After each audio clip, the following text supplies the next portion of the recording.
Փառք Հիսուսին, սիրելի քույր երեխաներ, ուրախ եմ, որ մեկ անգամ եւս Տիրոջ տան մեջ ենք, ունենք այս հնարավորությունը։ Ես աշխատում եմ ոչ մի հնարավորություն բաց չթողել, եղնել Տիրոջ տան մեջ, լսել նրա խոսքը, փառաբանել նրա անունը, ու ամեն անգամ, երբ որ գալիս ենք Տիրոջ տուն, Տերը խոսք ունի պատրաստած մեզ համար։ Քարոզիչը ընդամենը խոսում է մեր ականջներին, իսկ Սուրբ Հոգին խոսում է մեր սրտին։ Եթե մեր ականջները բաց են, մեր սիրտը բաց են, Տիրոջ Տերը շատ բան ունի ասելու մեզ։ Այսօր ուզում եմ կիսվել մի խոսքով, որը ես անվանել եմ փրկությունից հետո։ Կամ ավելի հասարակ եթե ասեմ, ես փրկված եմ, բա հետո ինչ է կատարվում։ Մենք գիտենք, որ կա թենց հասկացողություն, փրկություն, վերստին ծնունդ, փրկությունը շատ պարզ, շատ հասարակ բան է ամեն մի մարդու համար։ Երբ որ մարդը հավատքով գալիս է Աստծո առաջ ու հավատքով ընդունում է այն, ինչ Հիսուս Քրիստոս 2000 տարի առաջ արեց Գողգոթայի խաչի վրա, նա խաչվեց, վերցնելով մեր անեծքները, վերցնելով մեր մեղքերը, փրկեց մեզ, փրկագին վճարեց իր արյունը թափելով, իջավ գերեզման և երրորդ օրը հարություն առավ մեզ արդարացնելու համար։ Այս փաստը ընդունելով մարդը ստանում է փրկություն։ Փրկություն ստանալու համար շատ բան պետք չի։ Պետք չի ինչ-որ ծոմապահություններ անել, պետք չի ինչ-որ կրոնական ծիսակատարություններ անել, պետք չի շատ մեծ ինչ-որ գործեր անել, մանավանդ որ գործերով ոչ մեկը չի կարող փրկվել։ Փրկությունը մենք ընդունում ենք հավատքով։ Ու փրկությունը մենք անվանում ենք վերստին ծնունդ։ Դա նման է մի բանի, որ մարդը ծնվում է ու այս աշխարհ է գալիս։ Գրված է, որ մարմնից ծնվածը մարմին է, հոգուց ծնվածը հոգի։ Բայց երբ որ երեխան լույս աշխարհ է գալիս, երեխայը ծնվում, մենք շատ ուրախանում ենք, բայց գիտենք, որ դրանով ոչինչ չի վերջացել։ Դա միայն սկիզբն է։ Ու մենք բոլորս անհամբեր սպասում ենք, երբ պետք է այդ երեխան մեծանա, ու մենք հասկանում ենք, որ ծնվել է մարդ, ու այդ մարդի մեջ կա մարդ լինելու պոտենցիալ։ Այսինքն այդ մարդը տարիներ հետո պետք է մեծանա, պետք է խոսա, պետք է մտածի, պետք է ստեղծի եւ այլը, բոլոր մարդու հատկություններով։ Նույն ձևի, երբ որ մենք ծնվում ենք, վերստին ծնվում ենք Աստծուց, Աստված մեզանից սպասում է, որպեսզի մենք հոգեվոր աճենք, հոգեվոր մեծանանք ու հոգեվոր ունենանք հասակ։ Այսինքն անենք հոգևոր գործեր, այն ինչ որ Աստված սպասում է ամեն մեկիցս։ Ու ես ուզում եմ այսօր մենք կարդանք մի թագավորի մասին հին ուխտից, որի անունն էր Հովսիա։ Սա մի թագավոր էր, որի մասին շատ լավ վկայություն կա, որպեսզի մենք քննենք նրա կյանքը, ու նրա կյանքից ես ուզում եմ մի քանի շատ կարևոր փաստեր, մի քանի շատ կարևոր պունկտեր բերեմ, որպեսզի մենք հասկանանք մեզ ինչ է պետք նրա համար, որպեսզի մեր փրկությունից հետո մենք կարողանանք ունենալ հոգևոր աճ, հոգևոր աճել, լինել ամուր, լինել միշտ հավատքով եւ լինել հաճելի մեր Տեր ու Փրկիչ Հիսուս Քրիստոսին։ Դա ոչ միայն վերաբերվում է նոր վերստին ծնվածներին, դա վերաբերվում է ամեն մի քրիստոնյայի ու առաջի հերթին ես դա քարոզում եմ ինձ համար։ Եթե ինչ-որ մեկը կընդունի որպես իրեն համար, ուրեմն Տերը թող օրհնի ձեզ։ Գրված է երկրորդ մնացորդած այդ պատմությունը գրված է երկրորդ մնացորդած 34-35 գլխի մեջ եւ կա 4-րդ թագավորած 23-ի մեջ էլ կա զուգահեռներ կան այդտեղ։ Գրված է Հովսիան 8 տարեկան էր, երբ թագավոր դարձավ եւ 31 տարի թագավորեց Երուսաղեմում։ Նա արեց այն, ինչ ուղիղ էր Տիրոջ առջև եւ գնաց իր հայր Դավթի ճանապարհներով ու չխոտորվեց ոչ աջ, ոչ ձախ։ Նույն թագավորի մասին գրված է 4-րդ թագավորած 23-25-ի մեջ գրված է եւ նրանից առաջ նրա պես մի թագավոր չէր եղել, որ ամբողջ սրտով, ամբողջ հոգով եւ ամբողջ զորությամբ դարձած լիներ դեպի Տերը, Մովսեսի ամբողջ օրենքի համաձայն եւ ոչ էլ նրանից հետո նրա նմանը եղավ։ Սա է Տերը սպասում ամեն մեկիցս որպես վերստին ծնված, որպեսզի մենք ամբողջ հոգով, ամբողջ սրտով, ամբողջ զորությամբ դարձած եղնենք դեպի ինքը եւ մեր ճանապարհները լինեն ուղիղ Տիրոջ առաջ եւ մենք գնանք մեր Տեր ու Փրկիչ Հիսուս Քրիստոսի հետևից։ Այսինքն հետևենք նրա վարդապետությանը, հետևենք նրան, ինչ ինքը մեզ սովորացնում է, որպեսզի մենք կատարենք։ Այս թագավորի մասին այս վկայությունը գրված է նրա համար, որպեսզի մենք հասկանանք Աստված ինչ է ուզում մեզանից։ Կորինթացիս գլխի մեջ գրված է, որ այս ամենը հին ուխտի մասին է խոսքը, իբրև օրինակներ էին պատահում, որպեսզի եւ խրատ գրվեց մեզ համար, որպեսզի մենք հասկանանք դա ու մենք վերցնենք որպես օրինակ մեր կյանքի համար։ Ուրեմն սիրելիներս, ես ուզում եմ այս թագավորի կյանքից 6 կարևոր օրինակ, 6 կարևոր փաստ բերել, 6 կարևոր կետեր, որը անհրաժեշտ է ամեն մի քրիստոնյայի համար, իր հոգևոր կյանքի համար։ Ուրեմն 34:1-ի մեջ գրված է, որ Հովսյան 8 տարեկան էր, երբ թագավոր դարձավ։ Մենք գիտենք, որ մենք որ վերստին ծնվում ենք, մենք ասում ենք, որ մենք բոլորս թագավորներ ենք եւ քահանաներ ենք Տիրոջ տանը ու բոլորս ասում ենք ամեն։ Այո, բայց գրված է, որ այս թագավորը 8 տարեկան էր։ Ինչ եք կարծում 8 տարեկանը կարա ինչ-որ որոշումներ ընդունի, 8 տարեկանը կարա ինչ-որ բանի համար պատասխան տա, 8 տարեկանը կարա թագավորություն կառավարի, ոչ, 8 տարեկանին պետք էր, որ նրա կողքին եղնեին քահանաներ, նրա կողքին եղնեին հասուն մարդիկ, որոնք կխրատեին նրան ու կմեծացնեին այդ մարդուն այն աշճանի, այն հասակի, որ ինքը ինքնուրույն արդեն կարող է եղներ ինչ-որ բան անելու։ Ուրեմն առաջի կարևոր կետը, որ ուզում եմ ես նշել, որ ամեն մի վերստին ծնված քրիստոնյա ունի առաջնորդի կարիք։ Ամեն մի վերստին ծնված քրիստոնյա աշակերտ է ու իրան պետք է ունենա ուսուցիչներ։ Շատ հարցերում, նույնիսկ եթե մենք կարող ենք մտածենք, դե ես առաջի տարին չէ, որը գալիս եմ եկեղեցի, ես արդեն վաղուց եմ հավատքի, հավատացեք, շատ բաներ կա, որ մենք չգիտենք։ Շատ բաներ կա, որոնց մեջ մենք մանուկի նման ենք։ Ու մեզ պետք են մարդիկ, որպեսզի մեզ սովորեցնեն։ Մեզ պետք են մարդիկ, որոնցից մենք կարող ենք սովորել։ Շատ մարդիկ ասում են, բայց դե կարող է, ասենք, մեր առաջնորդներն էլ են, չէ՞ մարդիկ, իրանք էլ կարող է սխալվեն։ Իհարկե կարող են սխալվել։ Եթե հիշեք հին ուխտի ժամանակ գրված է, որ Սամուելը ումից սովորեց իր քահանայից, որը այդքան էլ լավ քահանա չէր, եթե շատ թեթև ասենք, բայց այդ քահանան ունենալով Տիրոջից օծություն կարողացավ Սամուելին սովորեցնի Տիրոջ ձայնը լսել։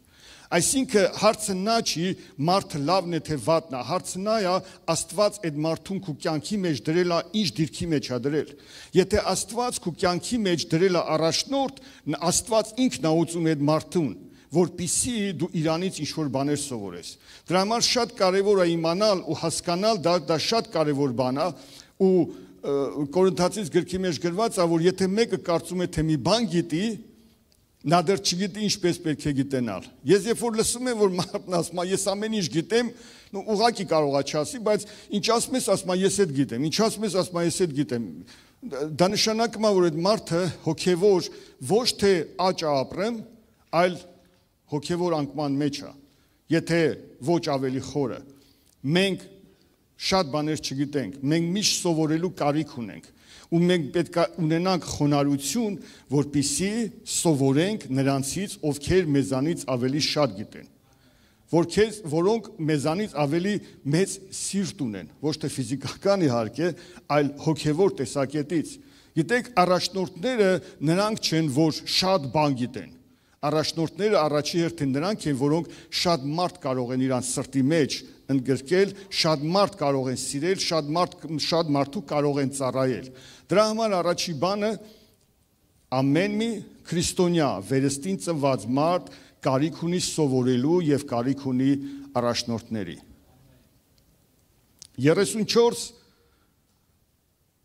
34-րդ խոսքը առաջի մասն եմ կարդում։ Իր թագավորության 8-րդ տարում արդեն այս թագավորը դարձել էր 16 տարեկան, այսինքն 8 տարեկանում ինքը թագավոր դարձավ ու 8 տարի էլ թագավորեց, երբ դեռ ինքը պատանի էր սկսեց փնտրել իր հայր Դավթի Աստծուն։ ամեն մի քրիստոնյա կարիք ունի, որպեսզի ինքը ինքնուրույն փնտրի Աստծո երեսը, գտնի նրան ու նրա հետ ունենա հաղորդակցություն։ Եթե քրիստոնյան կոչվելով քրիստոնյա բավարարվում է նրանով, որ միայն կիրակի օրը գալիս է հավաքույթի կամ չորեքշաբթի օրը լավագույն դեպքում ու դրանով ավարտվում է իր քրիստոնյայի կյանքը, դա լավ ճանապարհ չի։ Դա աճելու ճանապարհ չի։ Դա հոգևոր մեծանալու ճանապարհ չի։ Մենք պետք է ամեն մեկս կարող լինենք, որովհետև Աստված տվել է մեզ տենց հնարավորություն, որպեսզի մենք իրան ճանաչենք, որպեսզի իր հետ հաղորդակցվենք, որպեսզի իր հետ մենք կարողանանք իրանից խոսք ստանալ ու իրան անձամբ ճանաչել։ Հիշում եք, երբ որ Հիսուսը ջրհորի մոտ սամարացի կնոջը վկայեց, այդ կինը փրկվեց ու գնաց իր քաղաքում սկսեց ավետարանը տարածել։ Նրանք սկզբից լսեցին այդ կնոջը, բայց հետո երբ որ եկան, ասեցին, «Էլ քո խոսքերով չենք մենք լսում, մենք արդեն ինքներս տեսանք Հիսուսին ու ճանաչեցինք»։ Գիտեք, այսօր շատ քրիստոնյաներ ցավոք սրտի Հիսուսին գիտեն հովիվի խոսքերով, քարոզիչի խոսքերով, տարբեր խոսքերով, բայց իրան անձամբ չեն ճանաչում։ Ամեն մի քրիստոնյա մարդ, ամեն մի վերստին ծնված մարդ պետք է ինքնուրույն ճանաչի եւ հասկանա, լսի նրա ձայնը։ Ես արդեն խոսացի Սամուելի մասին։ Սամուելը սովորեց լսել Աստծո ձայնը։ Նա Աստծո տան մեջ էր, նա խոնար սիրտ ուներ, նա առաջնորդի կարիք ուներ, առաջնորդը իրան սովորացրեց ու ինքը սովորեց լսել Աստծո ձայնը։ Մեր առաջնորդները դրանել են սովորացնում։ Երբ որ մենք հարց ենք ունենում, ասում ենք, բա սա ոնց կերնի, բանա ոնց կերնի, բա ոնց աղոթեմ, բա ինչ ասեմ, ու այդ process-ի մեջ մենք սկսում ենք սովորել Տիրոջ ձայնը զանազանել։ Մենք սովորում ենք Տիրոջ ներկայությունը հասկանալ։ Շատ ժամանակ մենք մեր զգացմունքներն ենք խառնում, բայց Տիրոջ ներկայությունն ենք սկսում զանազանել։ Ուրեմն երկրորդ բանը, որ շատ կարևոր է, մենք պետք է սովորենք ամեն մեկս անձամբ ճանաչել Տիրոջը, ոչ թե ինչ-որ մեկի խոսքերով, այլ ինքներս։ Ու դրա համար ժամանակ է պետք։ Դրա համար պետք է, որպեսզի մենք աղոթքի մեջ եղնենք, դրա համար պետք է, որ մենք Տիրոջ տան մեջ եղնենք, դրա համար պետք է, որ մենք հավատարմություն ունենանք։ Դա հենց տենց չի կատարվում։ Գիտեք, մարդը չի կարա միայն կիրակի օրը գա հավաքույթի ու ամբողջ օրը իր գործերով զբաղվի ու Աստված ճանաչի։ Աստծուն ճանաչում են Աստծու հետ մտերիմ եղնելով։ Գիտեք, մարդիկ իրար ոնց են ճանաչում։ Իրար հետ ժամանակ անցկացնելով։ Դուք ինձ չեք ճանաչում շատերդ, որովհետև ինձ հետ ժամանակ չեք անցկացրել։ Բայց Հովիվ Արսենը ինձ շատ լավ է ճանաչում, որովհետև համարյա 30 տարի է մենք իրար հետ ժամանակ ունենք անցկացրած, իրար հետ ճանապարհ ունենք անցած։ Ու այն քրիստոնյաները, որոնք ժամանակ ունեն Աստծո հետ հաղորդակցվելու ու ճանապարհ են անցել Աստծո հետ, նրանք Աստծուն ճանաչում են։ Ուրեմն երկրորդ բանը, որ շատ կարևոր է, որպեսզի մենք ճանաչենք Հիսուսին անձամբ, որովհետև ամեն մի վերստին ծնված մարդ, ես արդեն ասացի, ունի այդ հնարավորությունը։ 34-րդ գլխի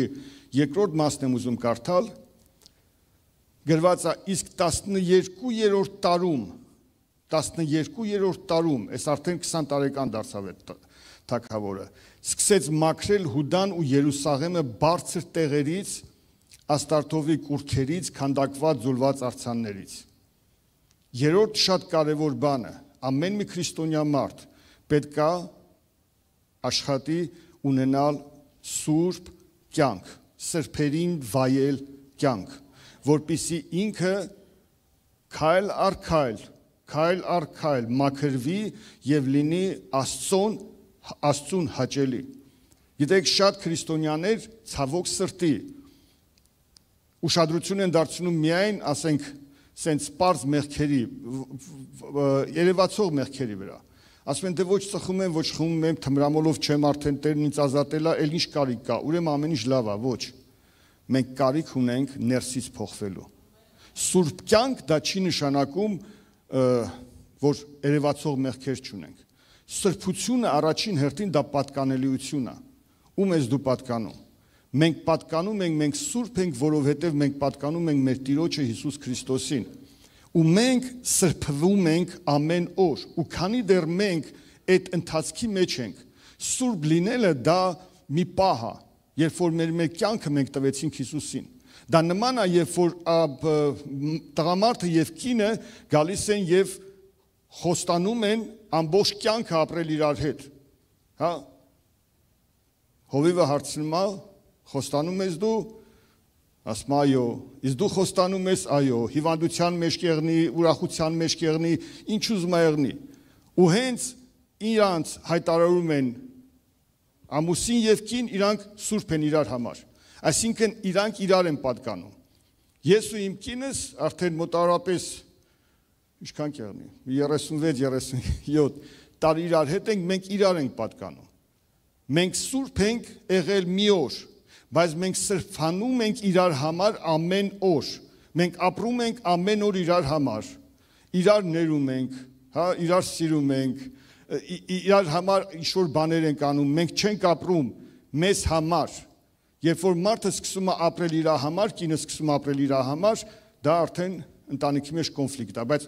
ընտանիք թեմա չի իմը, բայց որպեսզի մենք հասկանանք, սուրբ լինելը, փրկված լինելը դա մի բան է, բայց ապրել սուրբ կյանք դա արդեն ուրիշ բան է։ Այս թագավորը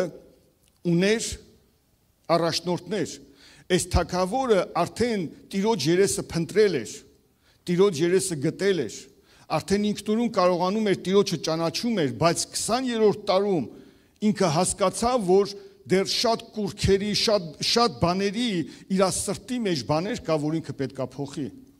Այսօր մարդիկ ուշադրություն չեն դարձնում չներելու խնդրին, նախանձի, չարության եւ այլն, այնքան մեղքեր կան, ագահության, որ այդ մեղքերը թաքնված են ու չեն տենում, ոչ մեկը չի տեսնում։ Գիտեք, մենք այսօր կարող ենք դիմակ հագնել, այսօր կարող ենք մենք մարդկանց ցույց տալ շատ լավ, ուրախ, տրամադրությամբ, ընդունել այդ մարդկանց, բայց ներսում կարող ենք ունենալ ատելություն, ներսում կարող ենք ունենալ չներելու մեղք, ներսում կարող ենք ունենալ տարբեր բաներ։ Սրբել ու ապրել սուրբ կյանք դա խոսում է մեր սրտի մասին։ Ամեն մի քրիստոնյա, ամեն մի վերստին ծնված մարդ կարիք ունի, որպեսզի ներսից Տերը մաքրի իրան։ Տերը մաքրի իրան։ Ու դա շատ կարևոր է, որպեսզի մենք իմանանք։ Հայտնության գրքի մեջ 22 գլուխ 10-12 մեջ գրված է. «Եվ ինձ ասաց, այս գրքի մարգարեության խոսքերը կնքված մի պահիր, որովհետև ժամանակը մոտ է, անիրավություն գործողը թող ավելի անիրավանա, և կեղտոտը թող ավելի կեղտոտվի, արդարը թող ավելի արդարանա, իսկ սուրբը թող ավելի սրբանա։ Ահա շուտով պիտի գամ և իմ վարձը ինձ հետ է, որպեսզի յուրաքանչյուրին ըստ իր գործերի հատուցեմ»։ Սիրելիներս, մենք կարիք ունենք ամեն օր քննելու մեր սրտերը։ Քննելու մեր սրտերը, եւ եթե մեր սրտի մեջ ինչ-որ բան ենք տեսնում, ազատագրվել դրանից, խնդրել, որպեսզի Տերը մեզ ազատագրի դրանից։ Դավիթը խնդրում է Տիրոջից, ասում է. «Տեր, քննիր իմ սիրտը, ու եթե իմ սրտի մեջ ինչ-որ բան կա, ես չեմ տեսնում, ինձ ցույց տուր, որպեսզի ես ազատագրվեմ»։ Որովհետև մենք սուրբ ենք Տիրոջ համար, որովհետև մենք պետք է ապրենք իր համար, ոչ թե մեզ համար, որովհետև ինքը ապրեց մեզ համար, ինքը իր կյանքը տվեց մեզ համար, ինքը իր արյունը թափեց մեզ համար, ինքը գնաց խաչին մեզ համար, ինքը ցածրացավ մեզ համար։ Այսօր ժամն է, որպեսզի մենք ապրենք իր համար ու մաքրվելով մեր սրտերի մեջ, որովհետև միայն սրտով մաքուրները կտեսնեն Տիրոջը գրվածը։ Մենք ավելի շատ ենք մոտիկանում Տիրոջը ու ավելի ենք հոգևորաճում։ Հոգևոր աճ դա նշանակում է սրտում մաքուր եղնել Տիրոջ խոսքի համեմատ։ Ոչ թե ինչ-որ մեկի ասածների, ոչ Տիրոջ խոսքի համեմատ։ Ուրեմն երրորդ բանը, որ ասացի, դա սուրբ կյանք ապրելն է, սրբերին վայել կյանք ապրելն է Աստծու խոսքի համաձայն։ Չորրորդ բանը, որ ուզում եմ ասել, 8-րդ, 9-րդ համարների մեջ գրված է. իր թագավորության 18-րդ տարում, արդեն 26 տարեկան էր, երբ մաքրել էր երկիրն ու Տիրոջ տունը, նա ուղարկեց Եսրայելայի որդի Սափանին քաղաքի իշխան Մաասիային, Հովաքազի որդի Հովաքին, հիշատակած դպրին, որպիսի նորոգեն Տեր Աստծո տունը։ Նրանք եկան Քեղեկիա քահանապետի մոտ եւ տվեցին այն փողը, որ բերվել էր Տիրոջ Աստծո տուն, որը դռան պահապան ղևտացիները հավաքել էին Մանասեից, Եփրեմից, Իսրայելի ամբողջ մնացորդից, որ ամբողջ Հուդայի, Բենյամինի եւ Երուսաղեմի բնակիչներից։ Չորրորդ բանը ամեն մի վերստին ծնված մարդ, ամեն մի քրիստոնյա պետքա ծառայի Տիրոջը եւ հավատարիմ լինի տասնորդի եւ հանգանակության մեջ։ Շատ կարեւոր է, որպեսզի մենք այն ինչ Տերը մեզ տվել է, այն բաները, որ մենք ունենք, կարողությունները Տիրոջից, որպեսզի մենք կարողանանք Տիրոջը ծառայել։ Գիտեք, Տերը ամեն մեկից տվել է մի կարողություն, ամեն մեկից տվել է մի շնորհք, ամեն մեկից ինչ-որ բան տվել է։ Ես արդեն ասացի, երբ որ երեխան ծնվում է մարդ լինելու հատկությունով։ Ու մենք գիտենք, որ ամեն մի մարդ մի ընդունակություն ունի։ Ամեն մարդ մի ինչ-որ մի բան կարող անի։ Մեկը երգից հալավ, մեկը նկարչությունից, մեկը կոմպյուտերից, մեկը սրանից, մեկը նրանից, ամեն մեկը մի բան կարող անել։ Բացի դրանից Տերը ամեն մեկին կանչվածություն ունի ինչ-որ ծառայության համար, հոգևոր ծառայության համար։ Ինչ էլ որ լինի, մենք պետք է հասկանանք, որ մենք կարիք ունենք ծառայելու, որովհետև ծառայության մեջ մենք կարող ենք հոգևոր աճել։ Ծառայության մեջ մենք կարող ենք Տիրոջը ավելի լավ ճանաչել։ Երբ որ մենք չենք ծառայում Տիրոջ տանը, փրկված ենք, հա, ոնց որ թե կրակից, բայց մոտ ենք Տիրոջը, ունենք հոգևոր հասակ, թե չունենք այդ հասակը, դա արդեն ուրիշ հարց է։ Դրա համար մեզ պետք է ծառայել Տիրոջ տանը եւ հավատարիմ լինել մեր կարողացածի չափով, մեր նյութականով ծառայել Տիրոջը, որովհետև նյութականը շատերը այդ նյութականից շատ են փախչում, բայց նյութականը ես նորից եմ կրկնում, դա նյութականի մասին չի, դա մեր վստահությունն է Տիրոջ հանդեպ, դա մեր հավատարմությունն է, դա մեր սրտի գովասանքն է, որ Տերը մեզ համար ինչ-որ բաներ է արել։ Ու շատ կարևոր է, որպեսզի մենք ծառայենք Տիրոջը, Տիրոջ տան մեջ եղնենք։ Ու այն ինչ որ Տերը մեզանից սպասում է, շատ բաներ չի սպասում։ Ընդամենը այն ինչ ինքը մեզ տվել է, ընդամենը այն ինչ մենք կարանք անենք։ Ու դրա համար հավատարմություն է պետք։ Այսօր ծառաների, մշակների շատ կարիք կա։ Հունցքը գրված է, որ շատ է, բայց մշակները քիչ են։ Հին ուխտի մեջ նույն մարգարեների գրքի մեջ, երբ որ կարդում ենք, Աստված ասում է մեկդ գնում եք ձեր տան հարցերն եք լուծում, իսկ իմ տունը մնացել է դատարկ, իմ տունը մնացել է անխնամք։ Դրա համար շատ կարևոր է, որպեսզի մենք ծառայենք Տիրոջը ու հավատարիմ եղնենք, ամեն ինչի մեջ հավատարիմ եղնենք։ Դա տալիս է մեզ օրհնություններ, երբ որ մենք Տիրոջ տան մեջ ենք հավատարիմ, եւ որ մենք Տիրոջ տան համար ենք հոգ տանում, Աստված հավատարիմ է մեր ընտանիքների համար, Աստված հավատարիմ է մեզ համար, Աստված օրհնում է մեր գործերը, Աստված օրհնում է մեր ընտանիքը, մեր երեխեքին, ամեն ինչը Աստծո համար անկարելի ոչ մի բան չկա։ Գիտեք, մենք պատրաստ ենք մեր երեխեքի համար ամեն ինչ անել, բայց որ ծնողը տեսնում է, որ երեխեն ընդամենը, գիտեք, իրան ծնողը ընդհանրապես հետաքրքիր չի։ Մարդիկ կան, ես Ռուսաստանում տեսել եմ, մարդիկ կան, որ անհամբեր սպասում են, թե ծնողը իր տարիքով մայրը երբ պետքա թոշակ ստանա, որ թոշակի օրը գնան, թոշակը ձեռքից խլեն։ Ու մայրը սիրով տալիս է։ Ու դու ասում ես, ինչի ես տալիս, ասում է, բայ մեր երեխենա ոնց չտամ։ Գիտեք, եթե մենք լինելով չար կարող ենք տենց բարի բաներ անել, բա Աստված ինչքան է բարի, անհամեմատ է բարի, նրա մեջ չարություն չկա, բայց նա ուզում է, որպեսզի մենք ոչ թե նրան գանք ամեն անգամ ասենք, Տեր, ես ես եմ ուզում, Տեր, ես եմ ուզում, Տեր, ինձ ես տուր, ինձ սրա կարիքն ունեմ, որպեսզի աղոթքի մեջ կարողանանք ասել, Տեր, ես ինչ կարող եմ անել։ Մի բան կա եկեղեցում անելու։ հովիվի ձեռքերը բռնելու,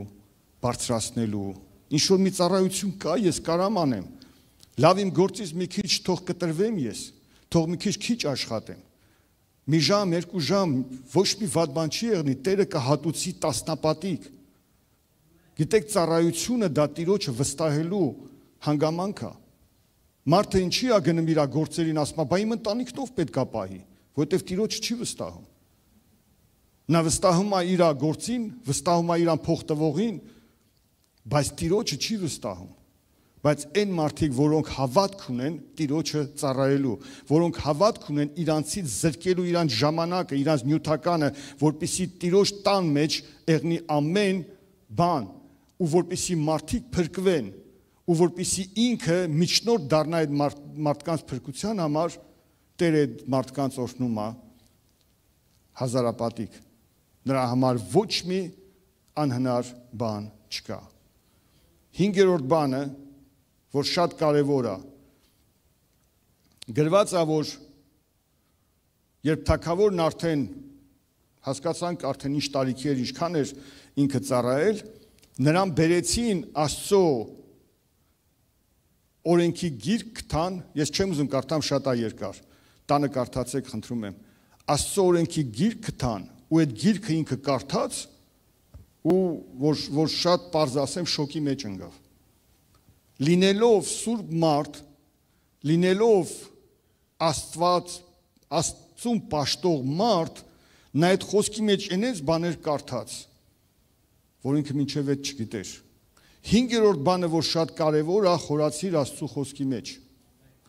Խորանալով Աստծու խոսքի մեջ, դու քո կյանքի մեջ այնպիսի բաներ կտեսնես, ու ընդունելով դա ու փոխվելով Տերը այն ձևի օրհնություններ կբերի քո կյանքի մեջ, որ մինչև այդ չի եղել։ Ու գրված է, որ ինքը լսելով այդ խոսքը պատրեց իր հագուստները, ապաշխարեց, լաց եղավ այդ մարդկանց հետ։ Ու Տերը իրան ասավ, քանի որ դու քո սիրտը փափկեց, հասկանում եք, այդ մարդու սիրտը կարիք ուներ փափկելու։ Տերը նրան նենց բաներ ցույց տվեց, սիրելիներս, մենք մտածում ենք, որ մենք արդեն ամեն ինչ գիտենք, մենք ամեն ինչ արդեն սենց հասել ենք, բայց ոչ, նրա սիրտը փափկեց, ասում է, եւ դու խոնարհվեցիր Աստծու առաջ, եւ Տերը քեզ կօրհնի եւ այլը, ունդեղ գրված է, որ հետո ինքը զատի կարավ։ Ու 10-19-րդ խոսքերի մեջ գրված է, որ Սամուել մարգարեի օրերից ի վեր սրա նման զատիկ չէր տոնվել Իսրայելում։ Հասկանում եք։ Նույնիսկ Դավիթի օրոք սրա նման զատիկ չէր տոնվել։ Ինչու՞։ Որովհետև մարդը խորը ընդունեց Աստծու խոսքը։ Խոնարհվիր Աստծու խոսքի առաջ։ Թող այդ խոսքը քեզ համար հաց դառնա, քեզ համար հոգևոր կերակուր դառնա, որովհետև դրանից սնվողները, Աստծու խոսքից սնվողները հավիտենական կյանք ունեն։ Իսկ նյութական հացից սնվողները մի օր գնալու են գերեզման։ Ինչքան էլ ուտեն, ինչքան էլ ունենան, ինչքան էլ իրանց տան, նյութական հաց ուտողը ճաշակելու ամահ, իսկ հոգևոր հաց ուտողը մահ չի ճաշակելու։ Մենք ունենք հավիտենական կյանք։ Ուրեմն 5-րդ բանը, որ մեզ պետք է, խորացիր Աստծու խոսքի մեջ, կարդա Աստծու խոսքը, կարդա անընդհատ, ու ամեն կարդալով քո սիրտը բացի Տիրոջ առաջ։ Եթե Տերը ինչ-որ բանով կպչում է քո սրտին, սկսի մտածել դրա մասին, սկսի աղոթել դրա մասին, ու կտեսնես, որ Տերը օրհնություններ կբերի քո կյանքի մեջ։ Տերը Տիրոջ առաջ դու հաճելի կեղնես։ Ու վերջի բանը, որ ուզում եմ ասել, շատ հետաքրքիր վերջացավ այս մարդու կյանքը։ Ասում է, եւ ամենից հետո, երբ Հովսյան կարգի էր բերել Աստծո տունը, ամեն ինչ նորմալ էր։ Ինքը արդեն Աստծուն ճանաչում էր, սուրբ կյանք էր ապրում, Տիրոջ տունը սարքել էր, Աստծո խոսքը ճաշակել էր։ Ասում է, Եգիպտոսի Նեքավով թագավորը եկավ Եփրատի մոտ գտնվող ինչ-որ մի տեղ պատերազմելու։ Եվ այս թագավորը դուրս եկավ, որ այդ Եգիպտոսի թագավորի հետ պատերազմի։ Այս Եգիպտոսի թագավորն ասավ. «Բեր մի խառնվի այդ գործին։ Ես ուրիշ պատերազմ ունեմ ուրիշի հետ, դու ինչի ես խառնվում»։ Ու Աստված ինձ ասել, որպեսզի ես գնամ պատերազմեմ, ես գնում եմ իմ պատերազմին։ Ու գրված է, որ այս թագավորը չլսեց։ Ոչ եկավ Տիրոջ առաջ, գրված չի ոչ մի տես բան։ Ուղղակի գնաց, պատերազմեց եւ մի նետ թե ոնց է գրված մահացավ այդ մարդ, այդ թագավորը, այդ պատերազմի ժամանակ։ Զարմանալի բան է։ Ու շատերս հարց կտանք, բա ինչու։ Գիտեք, 5-րդ բանը, որ ես անվանել եմ, մի փորձի քու Տեր Աստծուն ու միշտ արթուն մնա։ Եթե մենք այսօր կանգնած ենք, եթե մենք այսօր Տիրոջ ներկայության մեջ ենք, եթե մենք այսօր լավ հոգևոր վիճակի մեջ ենք, գիտեք, դա մեզ թույլ չի տալիս, որպեսզի մենք ասենք, դե ամեն ինչ լավ է, ուրեմն ինչ ուզեմ են էլ կանեմ, ես հավատացյալ եմ, ես հզոր Աստծո զավակ եմ։ Ուզում եմ մի բան, որ ամեն մեկս խորը հասկանանք, որոշելու իրավունքը մերն է, իսկ հետևանքների իրավունքը Աստծունն է։ Աստված մեզ հետևանքներ որոշելու իրավունք չի տվել։ Աստված մեզ տվել է որոշում կայացնենք ըստ իր ասած հետևանքների։ Ամբողջ Աստծո խոսքն է տենց ասում։ Օրինաց գիրքը կարդացեք, Աստված ասում է, եթե սենց կընտրես, կունենաս օրհնություններ, եթե այս ճանապարհով գնաս, կունենաս անեծք։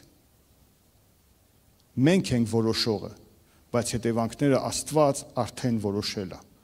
Ու ինքը իր որոշումները չի փոխում։ Դրա համար սիրելիներս, մեզ պետք է որ միշտ արթուն մնանք։ Մեզ պետք է որ մենք հասկանանք, որ Աստծուն չի կարելի փորձել։ Մենք պետք է հասկանանք, որ կան բաներ, որ Աստված ասել է, նույնը հասարակ կյանքի մեջ։ Հասարակ կյանքի մեջ։ Գիտեք, եթե մարդը ցուրտ եղանակին, ստեղ ասենք այդքան ցուրտ չի եղնում, բայց Ռուսաստան են ուժեղ սառնամանիքներին, թիփի բորան, մարդը եթե կիսահագնված դուրս գա, ասի, բա ինձ ոչ մի բան չի եղնի, ես Աստծո զավակ եմ, հալելույա, ես հավատքով, ի կմրսի կհիվանդանա, որովհետև կան օրենքներ, չի կարելի փորձել, ով էլ ուզում է մենք եղնենք, ինչ կարգի, ինչ աշճանի հավատացյալ էլ որ եղնենք, մենք ունենք Տեր Աստված, ունենք նրա կամքը, ու մենք միշտ պետք է խոնարհվենք իր կամքին։ Չգիտեմ ինչ կեղներ էս թագավորին, որ գար, բայց չեկավ, ու ես մտածում եմ, որ այս պատմությունը գրված է, որպեսզի մեզ օրինակ, մենք օրինակ ունենանք։ Ես կարդացի սկզբի վկայությունները, ով էր այս թագավորը, սրա նման թագավոր չէր եղել, որ ամբողջ սրտով, ամբողջ հոգով, նրա նման զատիկ անող չէր եղել, բայց նա մահացավ, ռուսերենն ասում են «Նիլեպայե սմերթ», ուղղակի մտածում ես, սենց անիմաստ մահ, բայց ջահել թագավոր էր, լադեր կարար թագավոր էր, ժողովրդին կարար լավ եղներ, ինչու, մի փորձի քո Տեր Աստծուն, ամեն, ուրեմն Տերը թող օրհնի ամեն մեկից, որպեսզի մենք միշտ լինենք աշակերտ, որպեսզի մենք միշտ Աստծո երեսը փնտրենք ու իր հետ ժամանակ անցկացնենք, ապրենք սուրբ կյանք, ծառայենք Տիրոջը Տիրոջ տան մեջ, խորանանք նրա խոսքի մեջ ու միշտ լսելու ականջ ունենանք, չփորձելով նրան, խոնարհվելով նրա առաջ, գնանք դեպի առաջ, մինչև որ կհանդիպենք մեր Տիրոջ Հիսուս Քրիստոսին։ Ամեն, եկեք կանգնենք աղոթքի։